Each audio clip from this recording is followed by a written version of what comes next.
आणि आता लाडक्या बहिणींसाठी महत्त्वाची बातमी। लाडक्या बहिणींना 4500 रुपये मिळणार। लाडक्या बहिणींना 3 महिन्यांचे पैसे एकत्र मिळणार। नोव्हेंबर, डिसेंबर, जानेवारीचा हप्ता हा एकत्र दिला जाणार आहे।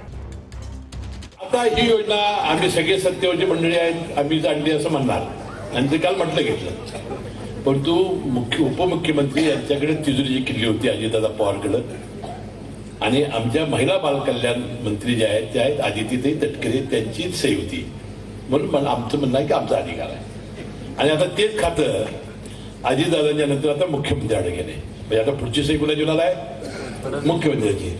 आणि अधिवेशन झाल्यानंतर पुन्हा ते आमच्याकडे येणार आहे। म्हणजे माझं म्हणणं आहे ते माझा दावा करू शकतात कारण त्यांनी केला, परंतु आम्ही आश्वासन तुम्हाला दिलं 2100 रुपये द्यायचं, तुम्ही कटाकट बांधणार दाबायची कमळ आणि घड्याळ। लाडकी बहीण योजना 4500 रुपये लाडक्या बहिणींच्या खात्यामध्ये जमा होणार। नोव्हेंबर डिसेंबरचा हप्ता ज्या लाडक्या बहिणींना आला नाही त्यांना नोव्हेंबर, डिसेंबर व जानेवारीचे एकत्रितपणे 4500 रुपये जमा होणार असे आश्वासन दिले जात आहे। आता निवडणूक आहे त्यामुळे लाडक्या बहिणींना हे 4500 रुपये देतील का हे सुद्धा एक प्रश्नचिन्ह आहे। परंतु आपण पाठीमागीलच्या हप्त्यांबाबत बघितलं किंवा पाठीमागचा इतिहास पाहिला तर कधीच पेंडिंग हप्ता लाडक्या बहिणींच्या खात्यामध्ये जमा झाले नाही। त्यामुळे लाडक्या बहिणीने या आश्वासनावरती विश्वास राहील का? कारण 2100 रुपये देणार लाडक्या बहिणी जेव्हा महायुती सरकारला निवडून देणार त्यावेळेस 2100 रुपये देणार, प्रत्येक लाडक्या बहिणीच्या खात्यामध्ये जमा होणार असे आश्वासन सुद्धा देण्यात आले होते। पण महायुती सरकार आले त्यानंतर बराच काळ गेला तरी सुद्धा लाडक्या बहिणींची संख्या कमी होत चाललेली आहे, परंतु वाढ मात्र होत नाही।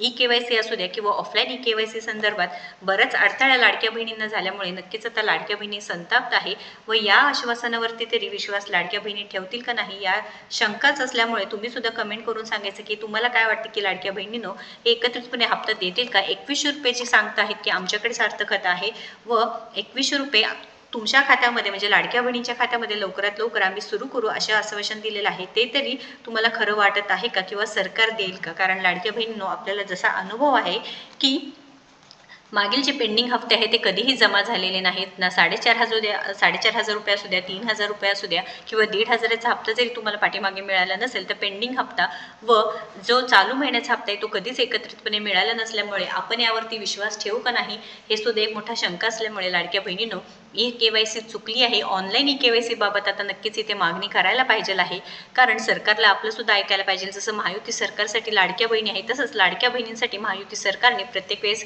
मदत केली आहे, तसंच आता ऑनलाईन ई-केवायसी पुन्हा एकदा सुरू करून मदत नक्कीच करायला पाहिजे। तुम्हाला काय वाटतं नक्कीच कमेंट करा आणि महत्त्वपूर्ण अपडेट जास्तीत जास्त लाडकीला शेअर करा व अशाच महत्त्वपूर्ण माहितीसाठी आपल्याला फॉलो सबस्क्राईब करा। धन्यवाद।